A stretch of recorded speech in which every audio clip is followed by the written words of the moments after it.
I know that I hope that you enjoy my company, but I know that I enjoy yours. Whenever I'm in your No, the feeling's in mutual. your We're good. perimeter of influential energy, it's, I just like, oh my gosh, I want to be more around this. You know what? Life is too short to let people drag you down, man. Pick and choose, right? When I was younger, I always wanted a large group of friends. But then after that, I'm like, why? Pick quality, not quantity. But you work around large groups of people. Oh, yeah. Certain You know what? I think part of that is trying to understand who they are. After you do that, it gets a little easier.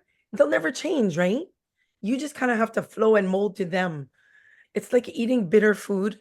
If you can find a way to just put a little sugar or something on your own in your own mind, then that's what works for me. Because some people are sour. talking about sour people and bitter people, you're in the special realm where everybody already has their really pronounced personalities, but they're still seeking. So there's a pronounced taste, since we're going for taste in each one of them. What's your approach to sour and bitter? Like, Oh, how do you add the sweetness? there are times I just walk away for my own sanity, right? I literally walk the other way when I see them coming because I have to be ready for them. The other thing is, life is not about everything being perfect for you. So you kind of just got to bite it. You just got to bite it and grit through it. And hopefully at the end of all the madness and the storms, you'll have a little bit of sanity and a little bit of sense of just the sunshine that comes through after. It's not easy. Some days I shut my door in my classroom and I'm just quiet by myself because I can't deal with all that. My energy, I need to replenish my energy so that I can be there for the kids, so that I can be there for myself. So you work in the classroom. And the reason I know this is because I've seen you in the classroom. I'm like, oh my gosh, I got to know this person because you are so full of energy and you're so full of laughter. But you're also extremely kind. You're extremely perceptive and you're tough. You're tough on the kids, but you do it again. A lot of people in the situations, especially in the classroom, especially with kids of a certain age when they're changing, they would either lose their patience, and I completely understand them, or some people would make comment that I don't believe, I apologize, I don't believe they should be teaching. It's a tough skill. It takes a lot of self-discipline to stop yourself, but also to focus on a kind approach and a kind reaction when it comes to difficult situations, which you mastered. I mean, I have to clarify that one though. Let me clarify that one. There was a period of time where I would just say what I thought.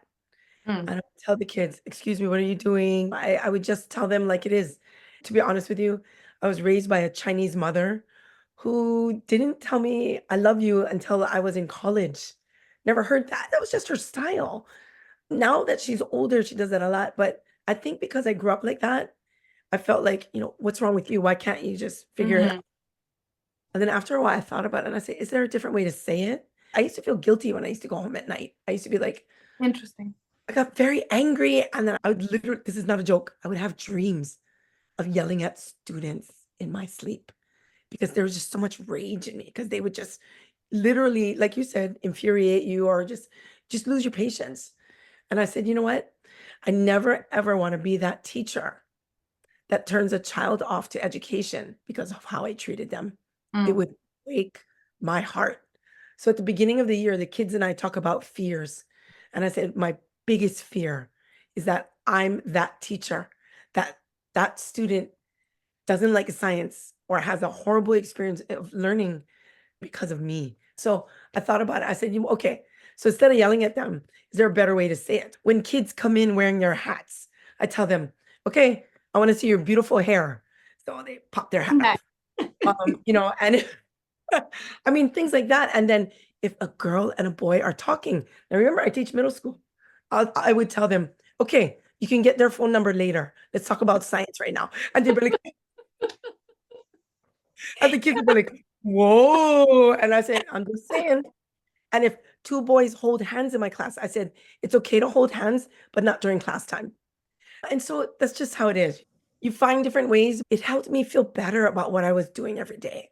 It Mm. helped me feel leaving the classroom with a little better feeling, like, I don't want them to leave crushed. There was a time where the kids would say, "We were scared of you." And I don't necessarily love that. There was a lady I worked with that was kind of like a, how should I say this? She loved being the boss. She loved it when the kids were scared of her, but Sure. that's not the kind of person I want to be. And obviously, I've been working for over 2 decades, so that helps. I always am very honest about who I am. I've tried to humble myself and say, "Hey, lady, you're not perfect. A lot of improvements to make." As a teacher, I feel like I have a lot to learn. I have room for improvement. We're always a work in progress, right? And then my motto for life is about the journey, not the destination. I'm not done yet. Mm. So that's where I'm at. You have these conversations with the kids. I mean, you really have to understand yourself. You have to be comfortable with yourself. You have to be comfortable with speaking about your fears to a bunch of little humans, right? And I admire it so much. How did you choose? And then we'll talk about what you teach. I mean, come on. Okay, well, to be honest with you, when I was in middle school, I had a friend that hated math. So he and I used to sit and I used to tutor him in math. I have this picture that he gave to me on graduation. He gave me a lei. He goes, "Thank you for helping me pass math." So I carried that with me. And then I worked at the hospital. And so I said, maybe I want to do something in the hospital. So I tried to get into physical therapy. Unfortunately, my science GPA wasn't high enough. When you're trying to get into PT school, Wow. everyone has all A's, and I didn't have all A's.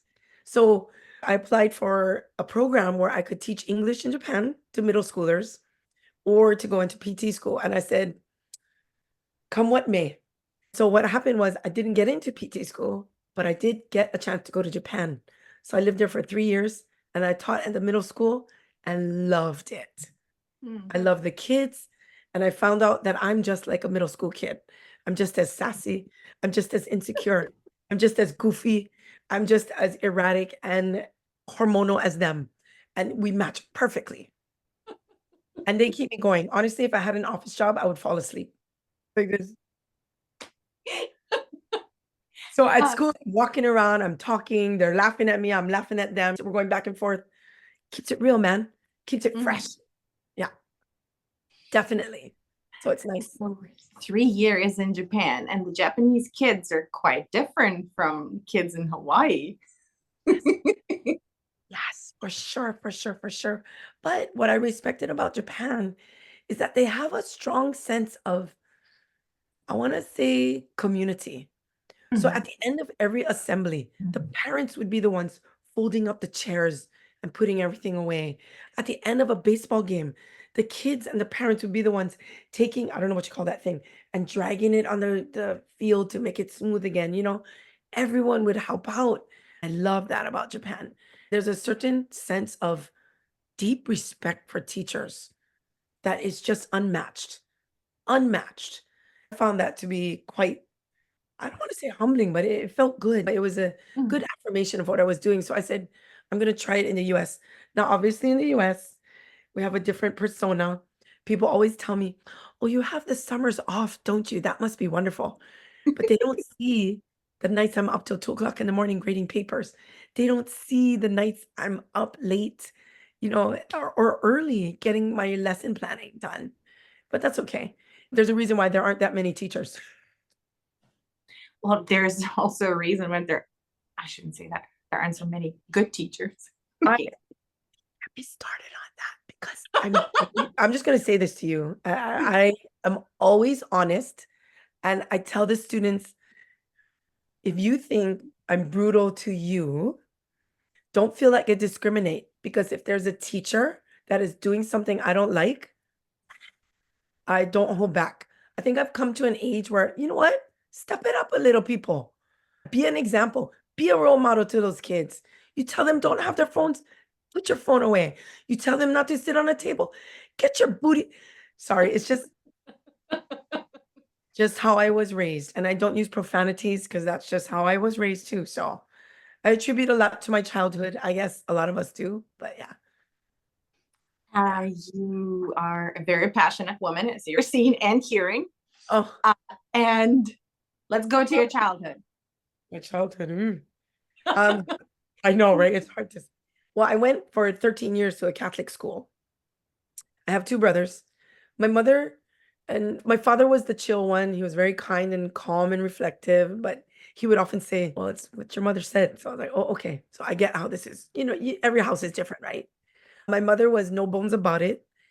When I became a teacher in Hawaii, I got my license and I said, "Mom, I'm applying for a job." My mother at the time, this is not a joke, worked for HR at the Department of Education in Hawaii. And you know what she told me? I'm not giving you any favors. You get in on your own. None of my friends are gonna help you. You just do it on your own. I was like, really, mom? But I did it.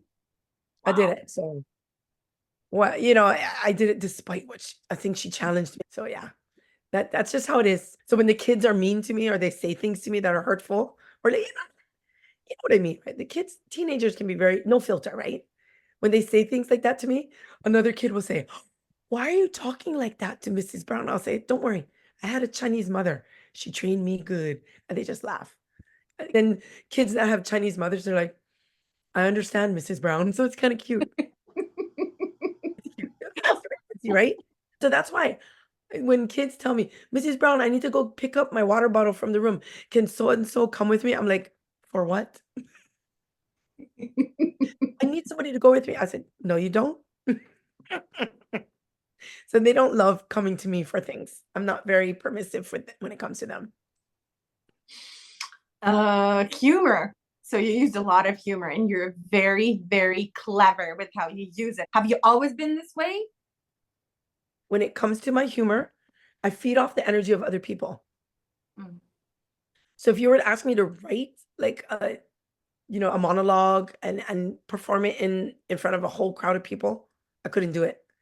But when people are with me, I tend to be better at the spontaneity of it all. sure. I think for me, it helps me feel more comfortable when I can laugh with someone and I can talk to someone. I've come to a point with the students where I tell them, "Okay, you guys, help me out. I just did this lesson, but I'm not 14 anymore. So tell me, how should I have said it to you? Because I'm feeling like you're not really getting me. And I'm not 14 anymore. I'm like 3 times plus your age." They're like, "Oh, you're that old." I'm like, that's not the point here. What could I have said to you so that you understood what I was trying to do? And then, you'll always find one or two kids that get it. They're like, "Oh, is this what you wanted?" I'm like, "Yeah, that's it." So I literally, on the whiteboard, I tell them, "Tell me what to write." And they tell me what to write. And you know what? For me, it helps me. It helps them. We're a team, man. I can't do it by myself. And I'm not one of those people that's going to be a dictator in the classroom. So that's just who I am. But about that and kind of tying it with humor. So Yeah. I had this conversation with myself a couple of days ago, kind of like a reflection exercise. And I use a lot of humor in situations. So I interact with people, I lift people up whenever I can. But even with I love people I that, love your joy. I love the thank joy. I remember you seeing me at school. I was like, "Who's that happy lady?" Like, "What's this?" And it was you. And I was like, "Oh." yeah, it's some people, it rubs people the wrong way. I was It doesn't rub me asked the wrong way. a few times, they're like, why are you always so happy like this? Do you think, okay, so I'm gonna be honest with you. I've been working on self-love and just appreciating who you are and being Mhm. sincere and authentic and true to yourself.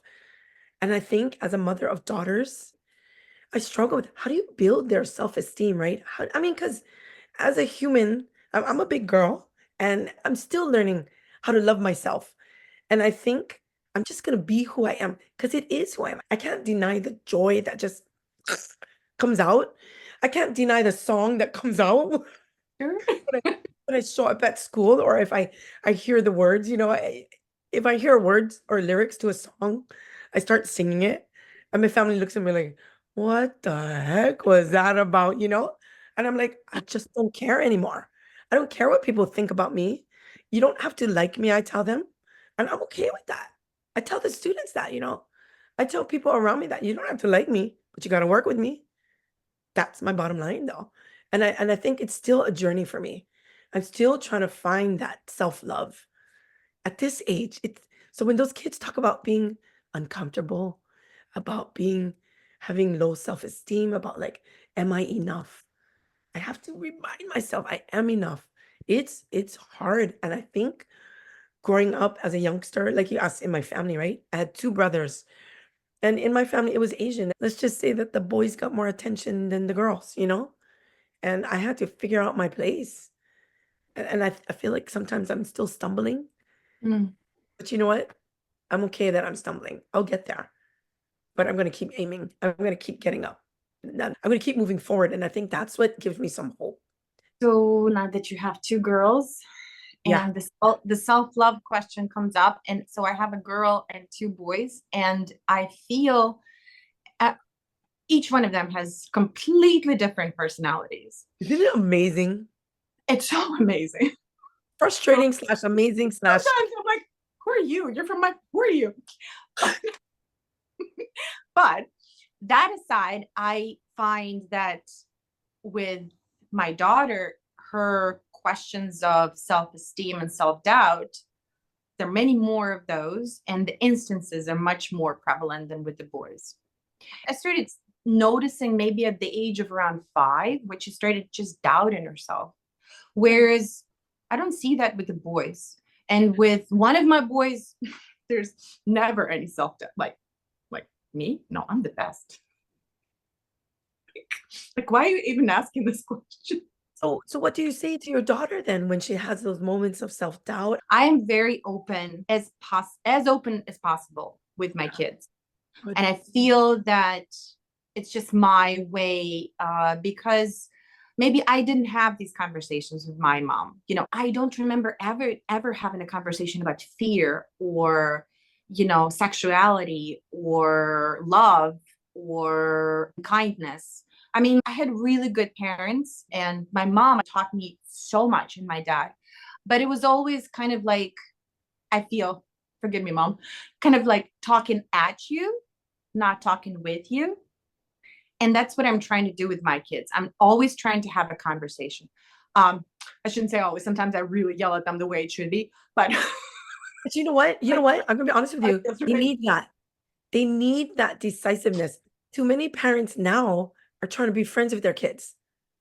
They need that structure. As a teacher, as a working with these middle school kids, you cannot let it be fluffy. They will cross those lines so fast.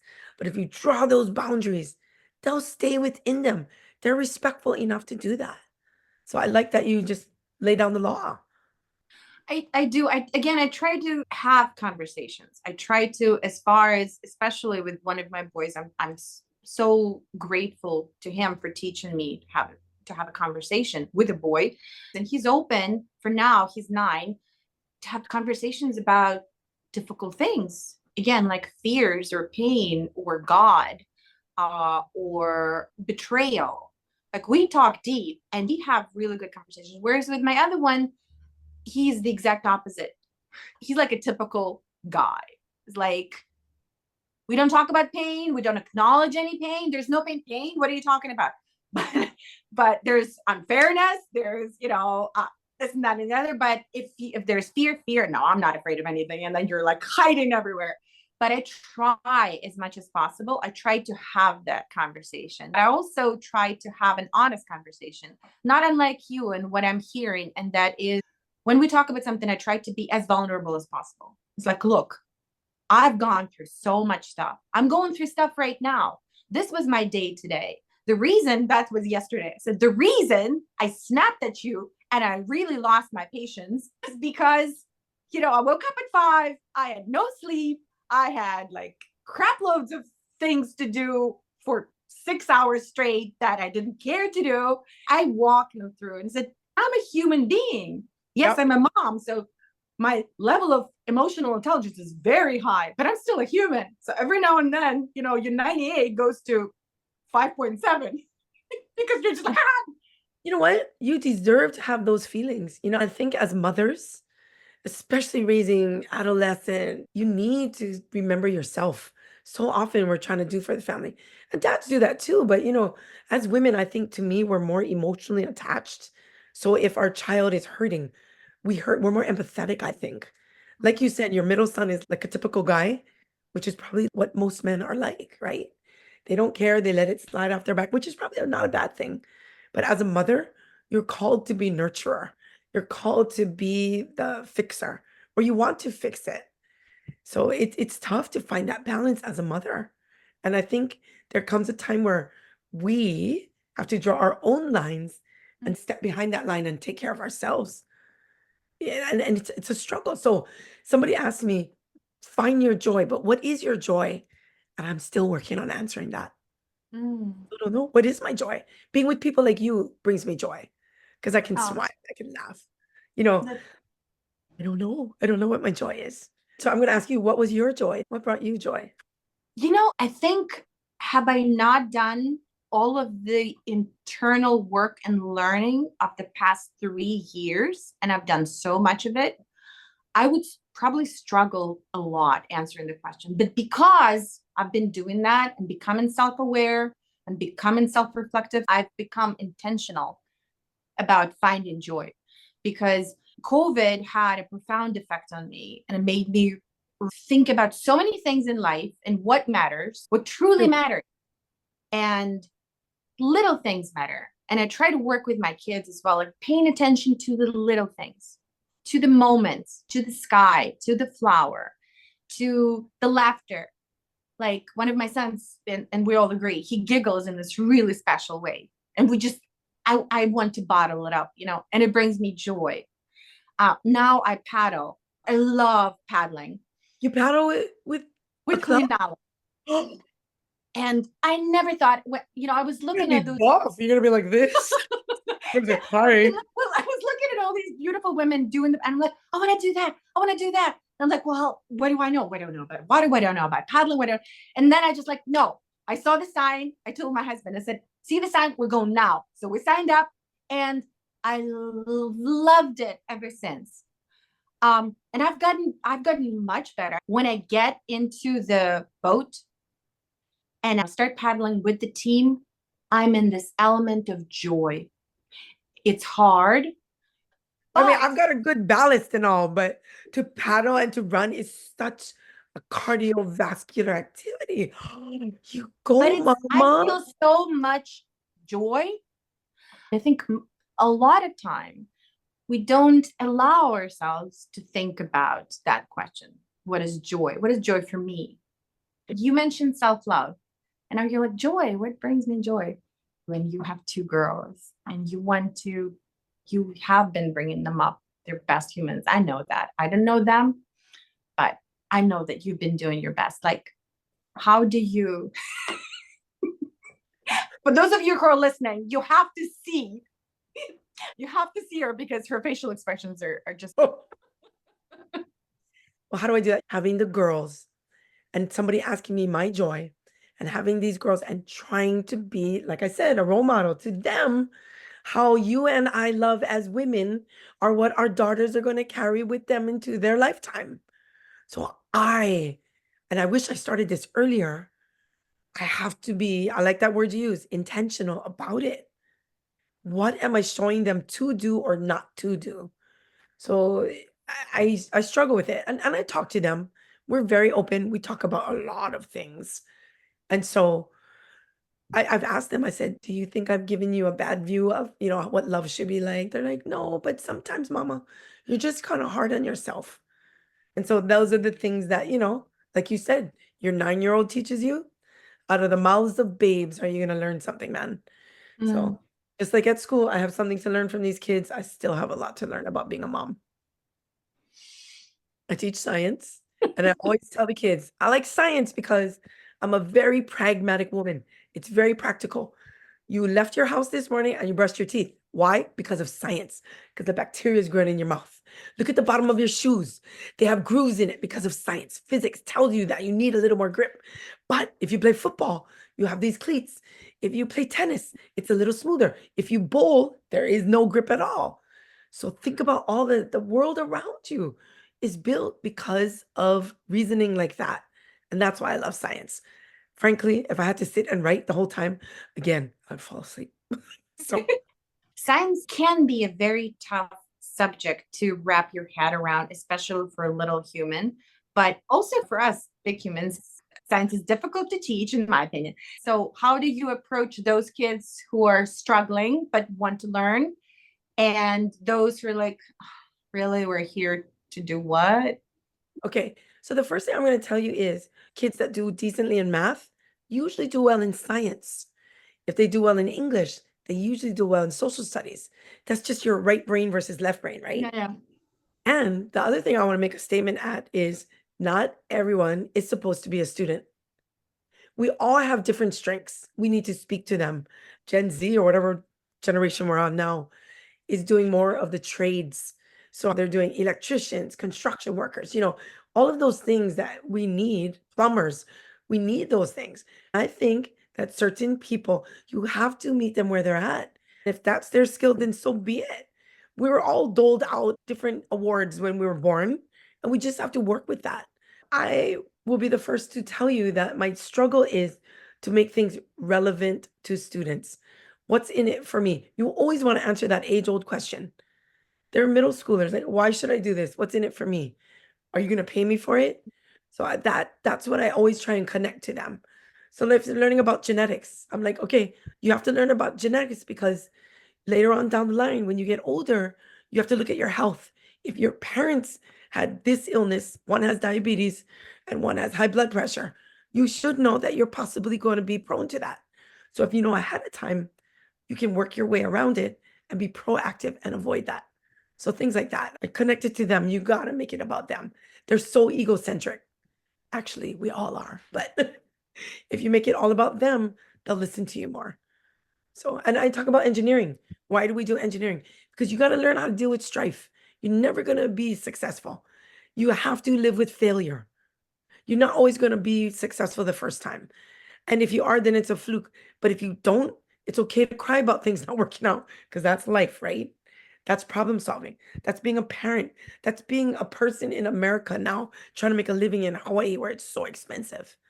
So those are things that we all have to live with. So I tell them what you're learning now, it's not about like, did you memorize the rules for this, but what skills are you building?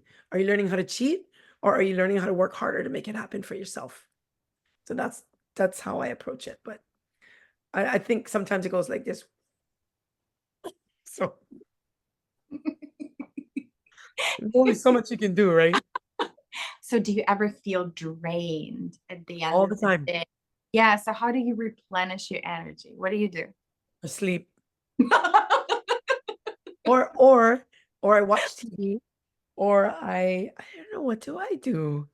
Sometimes just having quiet time, just me by myself, being quiet in that moment helps me because everything's so loud around me. And I'm Chinese. And when my husband first joined our family, he's like, your family's so loud. And I said, yes, we are. And so I think I'm just used to the chaos. So when things are quiet, I can concentrate better. So when I grade papers, I have to have it quiet. He is the one that has to have music on because he's a teacher also. And I'm like, I can't do it. I can't focus. And teachers have teased me about this. Mrs. Brown, did you take your medicine? Because you're all over the place. They call me ADHD. And so I'm like, that little dog in Up where he sees Doug or he sees a squirrel? That's me. Squirrel. Or like, oh, there goes the butterfly. That's totally me. And I understand that. And in fact, okay, I have to say this. There's a sixth grade teacher that went with me on a conference in November. We went to Washington, D.C. She was my roommate. And she says, oh my gosh, Mrs. Brown, you are all over the place, but you get things done. I was like, good. I'm glad you realize that. That's just how I operate. Mm. I operate out of chaos. And somewhere in there, it falls into place.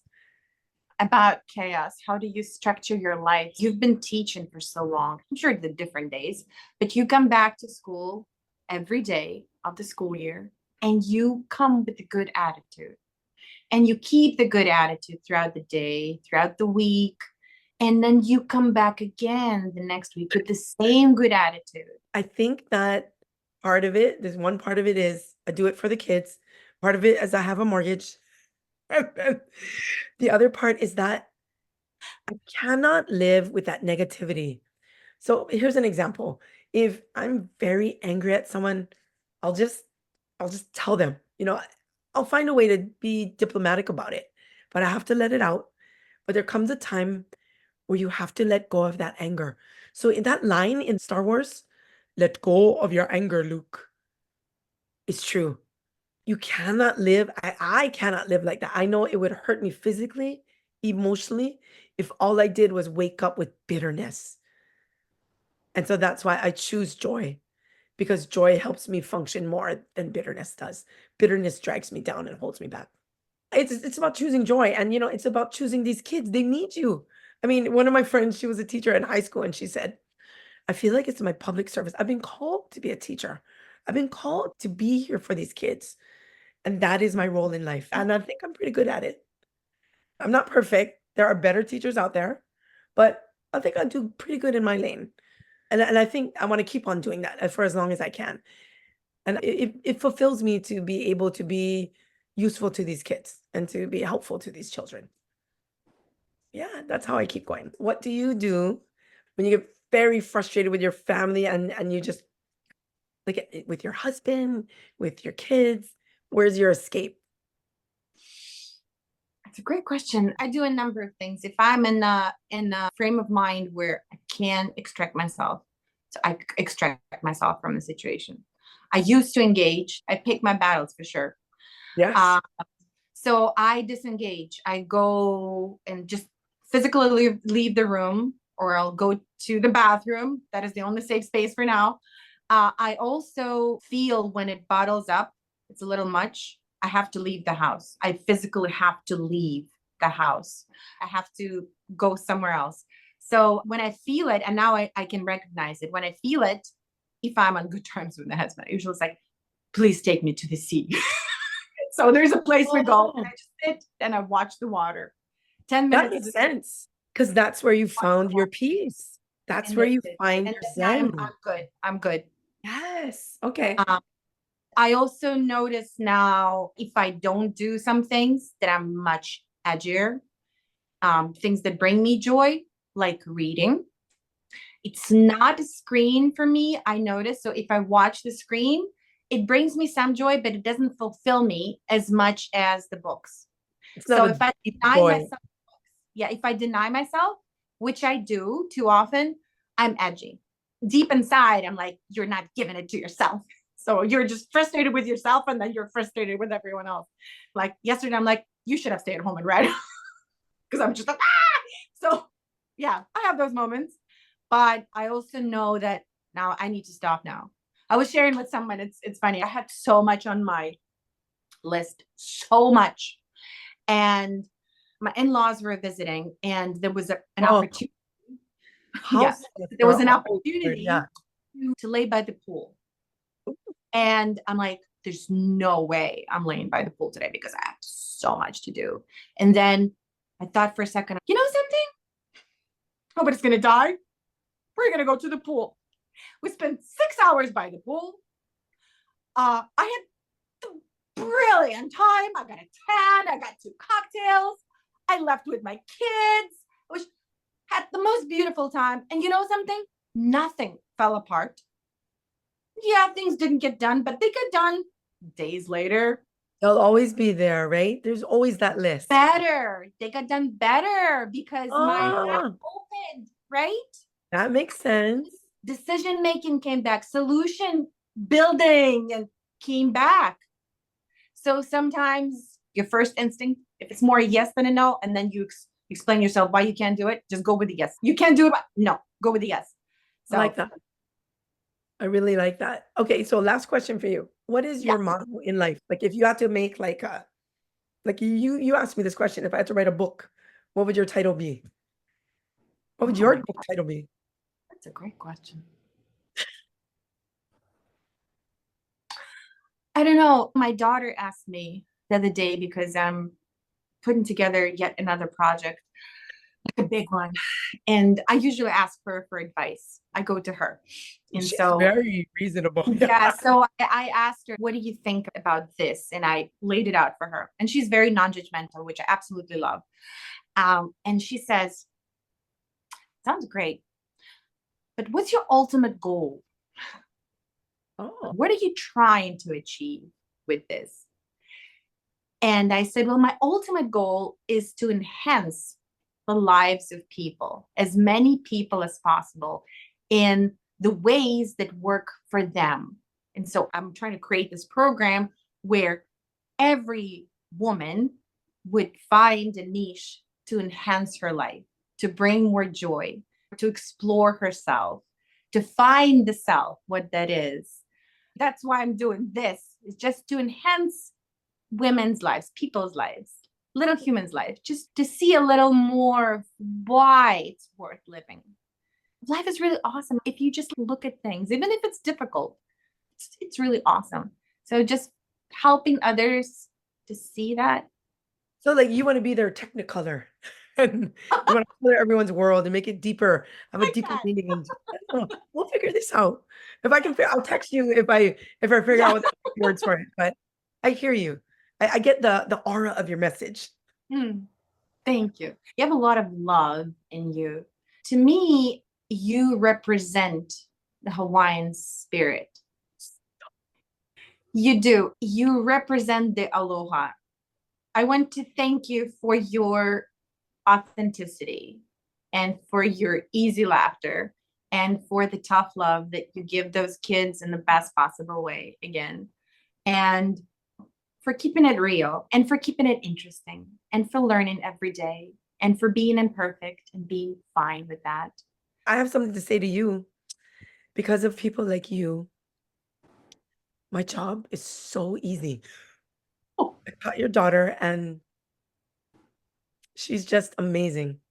She's a brilliant self-starter, loving, creative, brilliant soul that is going to do amazing things. And I can't wait.